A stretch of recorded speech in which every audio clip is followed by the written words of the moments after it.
우리가 져야 할 십자가, 주님께서 대신 져주시고 우리의 모든 질병과 고통을 치료하신 하나님, 그 하나님의 씨가 내 속에 있으므로 오늘 성경 말씀, 본문 말씀처럼 하나님의 씨가 내 속에 거하심으로 우리가 이제 범죄하지 아니하며 모든 죄악을 물리치고 내게 주어진 십자가를 짊어지고 주님이 가셨던 그 발자취를 따라서 우리도 가야 될 줄로 믿습니다.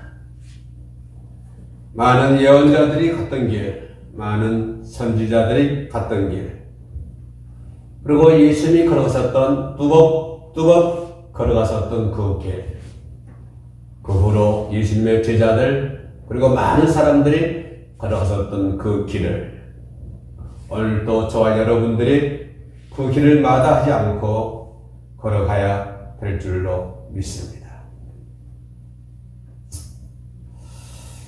하나님이 보내신 예수를 주로 영접하는 자가 하늘로부터 난 자들입니다. 빌립보서 보면은 빌립보 교인들은 사랑이 있었고 열심이 있었습니다. 그런데 그들은 다툼과 분쟁을 일삼았습니다. 사랑은 있었고 열심도 있었는데 그러나 그들은 그럼에도 불구하고 서로 다투고 분쟁을 했던 것이죠. 그래서 사도 바울은 감옥에 있으면서도 그 빌립보 교인들을 향해서 빌립보 서신을 쓰게 되었습니다. 그리고 그 빌립보에 있는 그 상황 속에 있는 교인들에게 바울 선생은 뭐라고 말씀했냐면은 그리스도의 마음을 가지라, 이렇게 표현을 하고 있습니다. 그리스도의 마음을 가지라. 다시 말하면 사랑의 공동체를 형성하라 라고 하는 것입니다.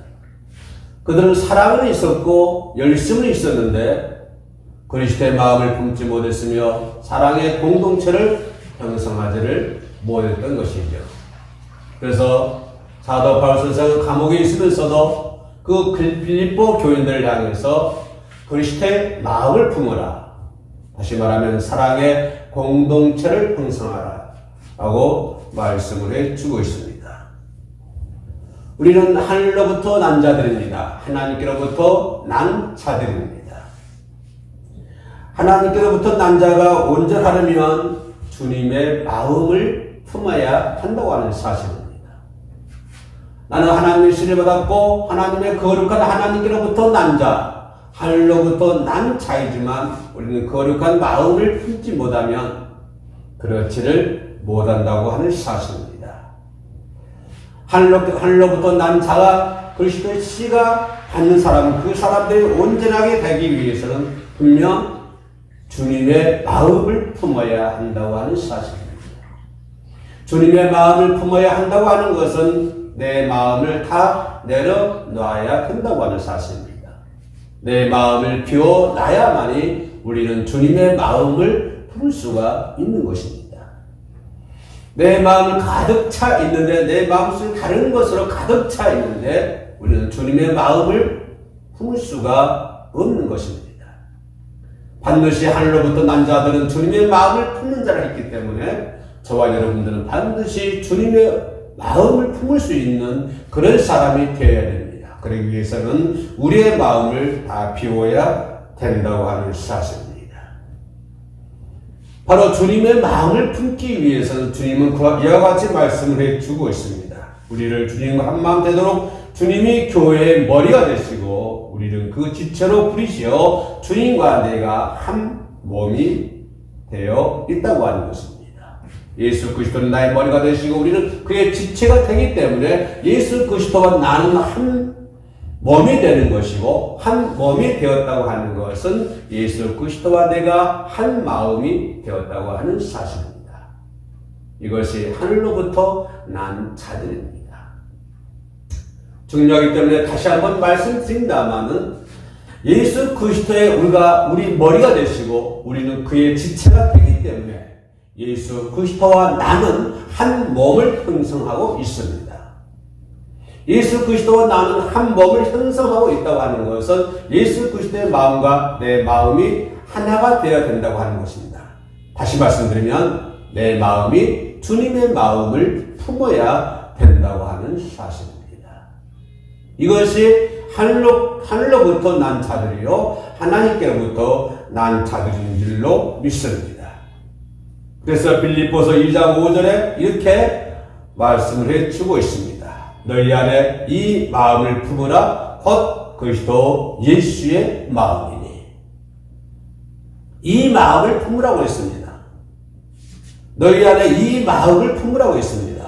이 마음이 어떤 마음입니까? 곧 예수 그리스도의 마음입니다.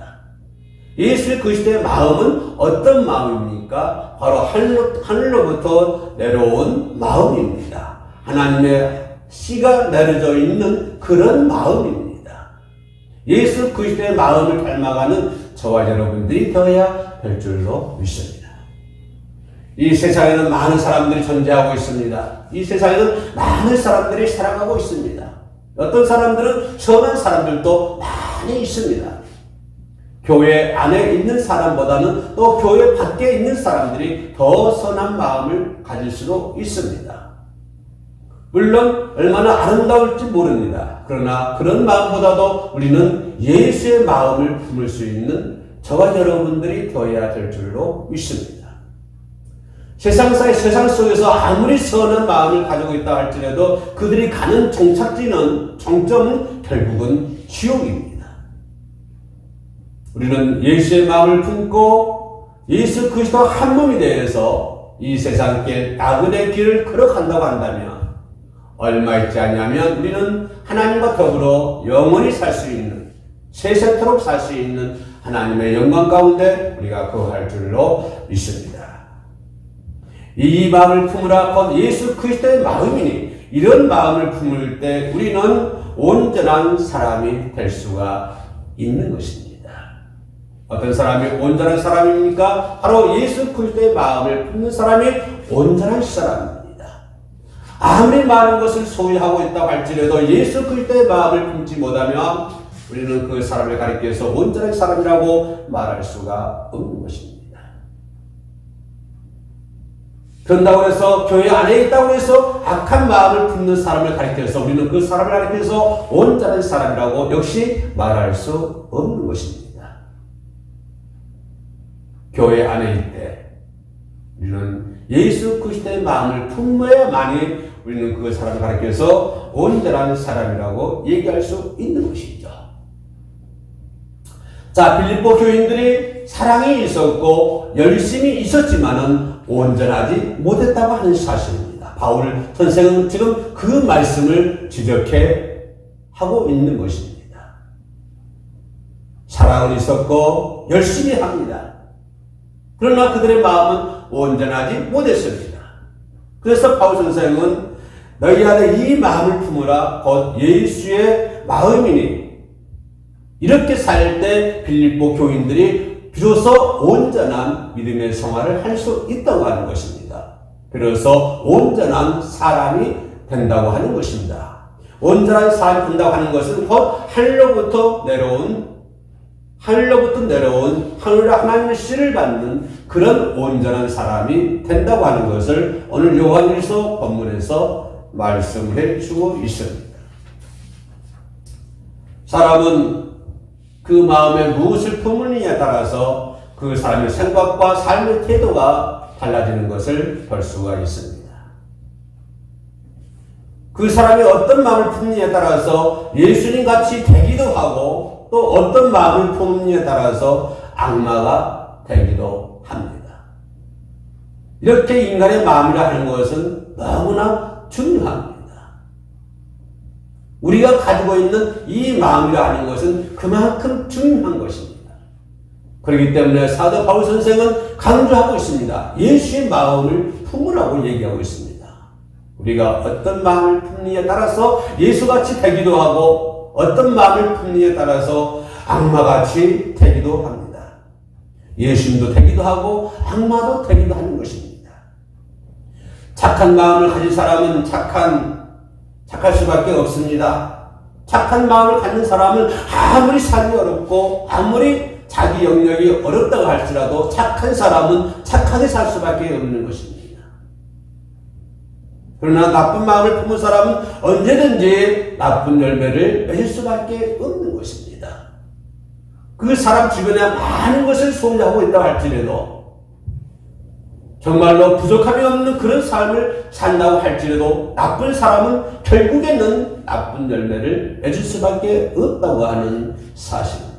착한 사람은 착하게 살 수밖에 없고 아무리 삶이 어려도 착하게 살 수밖에 없고, 나쁜 사람은 아무리 삶이 좋아도 아무리 풍성한 삶을 살아도 나쁜 사람은 나쁜 열매를 맺을 수밖에 없다고 하는 사실입니다.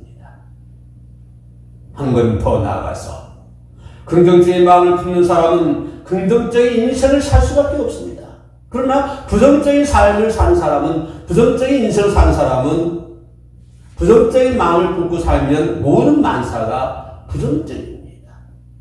긍정적인 마인드를 가지고 사는 사람은 어떤 삶을 살아도 긍정적으로 평가하고 긍정적으로 생각하고 긍정적으로 살아갑니다.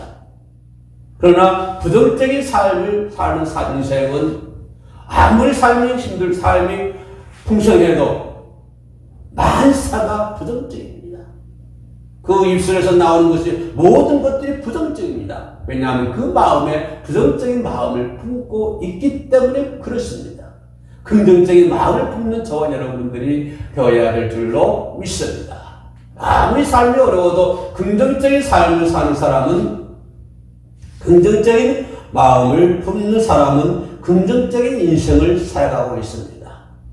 비록 삶이 힘들고 어려워도 예수의 마음을 닮아가면서 긍정적인 삶을 살 수 있는 저와 여러분들이 되시기를 주님의 이름으로 축복에 올립니다. 교만한 마음을 품은 사람은 어떨까요? 교만한 마음을 품은 사람은 교만한 인생을 살 수밖에 없습니다. 그러나 겸손한 마음을 가진 사람은 겸손한 삶을 살 수밖에 없습니다. 언제든지 겸손합니다. 교만한 사람은 언제든지 교만합니다. 동서남북 어디를 가든지 간에 교만합니다. 그 사람이 무엇을 가지고 있든지 간에 가지고 없든지 간에 이 사람은 맨날 교만합니다. 그러나 겸손한 사람은 동서남북 어디를 가든지 간에 겸손합니다. 그의 삶이 아무리 나락에 떨어졌다 할지라도 그 사람은 겸손합니다. 그래서 성경은 이와 같이 말씀을 해주고 있습니다. 심은 대로 거두리라, 이렇게 말씀을 해주고 있습니다. 갈라디아서 6장 7절 말씀에 이렇게 말씀하십니다. 사람이 무엇으로 심든지 그대로 거두리라. 무엇을 심든지 그대로 거두리라. 너희들의 마음속에 무엇을 심든지 간에 그대로 거두리라. 예수의 마음을 품으면 예수의 열매를 맺게 될 것이고, 마귀의 씨를 심으면 마귀가 될 것이고, 착한 마음을 심으면 착한 자가 될 것이고, 악한 마음을 심으면 악한 자가 될 것이고, 교만한 마음을 심으면 교만한 자가 될 것이고, 겸손한 마음을 심으면 겸손한 자가 될 것이라고 하는 것입니다. 심는 대로 거둔다고 하는 것입니다. 이 땅에 무엇을 심느냐 하는 것도 중요하지만 더 중요한 것은 내 마음에 누구를 닮아가냐, 무엇을 심느냐가 더욱 중요한 것입니다.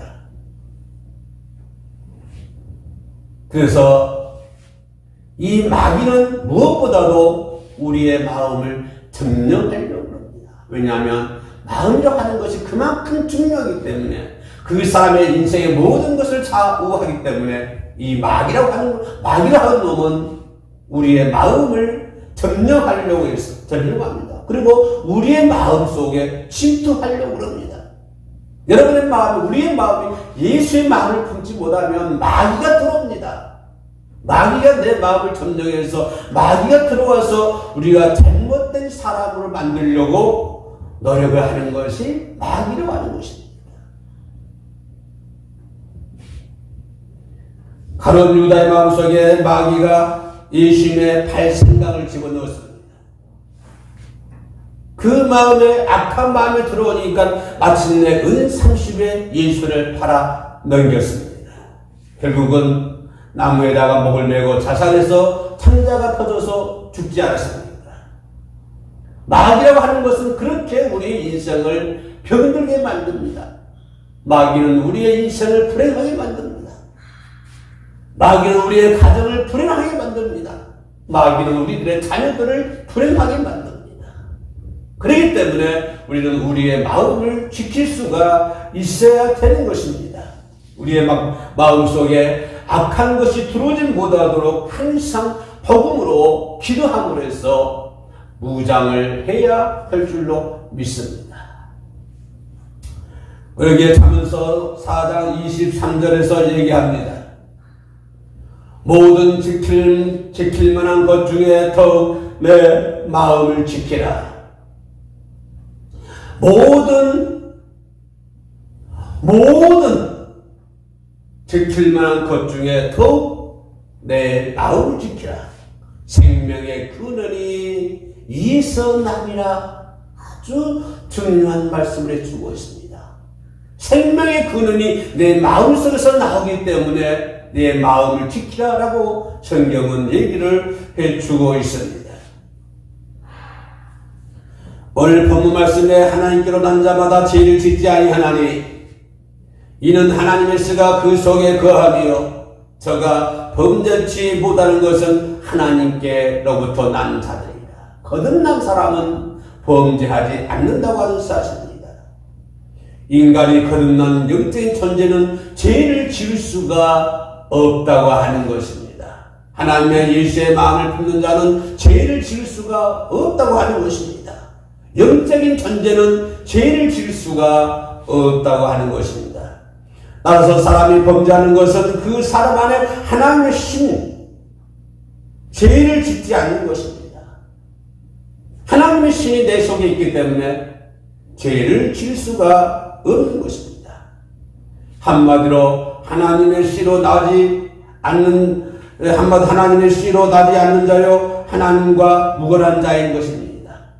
죄를 짓는 자는 하나님의 씨로 난 자가 아니요 하나님과는 연관이 관련이 없는 사람입니다. 그리고 거듭난 후에 삶의 변화가 없다고 한다면 그 사람은 예수의 씨가 하나님의 씨가 그 속에 있지 않기 때문입니다. 예수를 믿고도 거듭난 생활을 하지 못한다고 하는 것은 예수의 씨가 그 속에 있지 않았기 때문에 그렇습니다. 예수의 씨로 낫지 않았기 때문입니다. 초대교회 성도들은 성령을 받은 뒤에 삶이 변화했습니다. 그런 것처럼 우리는 성령을 받은 후에 예수의 씨로 거듭나서 우리의 성령을 받은 후에 우리의 삶의 태도가 삶이 변화가 되어야 될 줄로 믿습니다. 이것이 가장 중요한 것입니다. 내 삶이 변하지 아니하고 우리는 다른 사람에게 복음을 전할 수가 없는 것입니다. 예수 그리스도의 씨로 거듭나고 성령으로 거듭난 사람은 그의 삶의 변화가 나타날 줄로 믿습니다. 삶이 변할 줄로 믿습니다. 하나님의 백성으로 하면서 삶의 변화가 없는 자는 하나님께 영광을 돌리는 행함이 없는 자신의 믿음을 시험할 필요가 있는 것입니다. 진정으로 내 삶의 변화가 있습니까? 진정으로 내 삶의 행동에 변화가 있습니까? 내 말에 변화가 있습니까? 내 생각에 변화가 있습니까? 내 마음에 변화가 있습니까?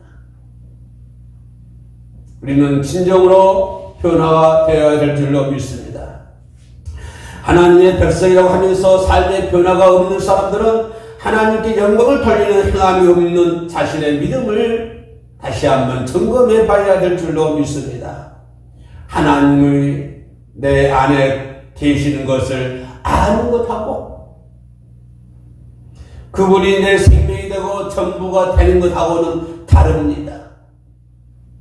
하나님이 내 안에 계시는 것하고 그분이 내 생명이 되시고 그분이 나의 전부가 되는 것은 다르다고 하는 것입니다. 진짜로 하나님의 씨가 내 마음에 뿌려지면 반드시 싹이 나게 되어 있습니다. 하나님의 씨가 내 마음 밭에 뿌려지면 반드시 싹이 나게 되어 있고 그 싹은 자라나게 되는 것입니다. 그리고 그 싹은 열매를 맺게 된 것이죠. 만약에 내가 변한 것이 나타나지 않는다면 자신의 신앙을 점검해 봐야 될 줄로 믿습니다. 씨가 없는 말씀은 천벌 심어도 싹이 나올 수가 없는 것입니다. 만번을 심어도 싹이 날 수가 없는 것입니다. 씨가 없는 말씀은, 예수의 씨가 없는 사람은 천번 만번을 심어도 싹이 자라나지 않는다고 하는 것입니다. 그래서 베드로전서 1장 23절 말씀에 너희가 거듭난 것이 썩어질 수로 된 것이 아니요 썩지 아니할 수로 된 것이니 하나님의 살아있고 항상 있는 말씀으로 되어있느니라.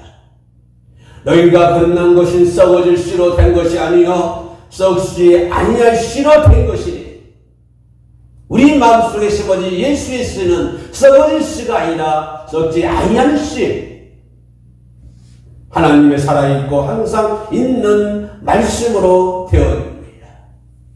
그러므로 하나님께로부터 난 자만은 범죄치 아니한 사람들입니다. 하나님께서 우리들에게 독생자를 주셨으니 그만큼 우리를 사랑해 주셨으니 우리도 하나님을 사랑하는 것이 마땅한 것입니다. 그러므로 영원히 썩지 아니할 하나님의 예수의 씨가 내 마음속에 계시니 그 씨가 자라서 싹이 나고 자라나고 열매를 맺을 수 있는 새로운 또한 2021년을 향해 달려가는 저와 여러분 되시기를 주님의 이름으로 축복해 올리겠습니다. 기도하시겠습니다. 하나님께로서 난 자는 범죄치 않으므로 하나님께서 살아가셔서 항상 지키고 동행해 주시니 하나님의 범사가 형통하는 복을 저희들에게 허락하여 주시기를 원합니다. 또한 구하는 것마다 응답받고 기사와 표적을 베푸는 등 하나님께서 보장하신다는 증거들이 나타나는 것을 볼 수 있도록 도와주시옵소서. 다니엘과 그 세 친구들은 죽을 수밖에 없는 상황 속에서도 지킴을 받았고 더욱 높임을 받았으며, 요셉도 감옥에서 풀려나 애굽의 총리가 되었고 이스라엘 민족의 기근에서 구할 수 있었던 것입니다. 거리가 시고 내려오신 아버지 하나님, 저희들도 저 다니엘처럼 저 요셉처럼 예수의 씨를 받아 하나님의 싹이 나고 자라나서 아버지 하나님께 영광 돌릴 수 있는 열매를 맺을 수 있도록 도와주옵소서. 하나님, 내 마음속에 오직 예수의 마음을 닮아가며 예수 그리스도와 하나 되는 삶을 살아갈 수 있도록 도와주옵소서. 예수님의 이름으로 기도드립니다. 아멘.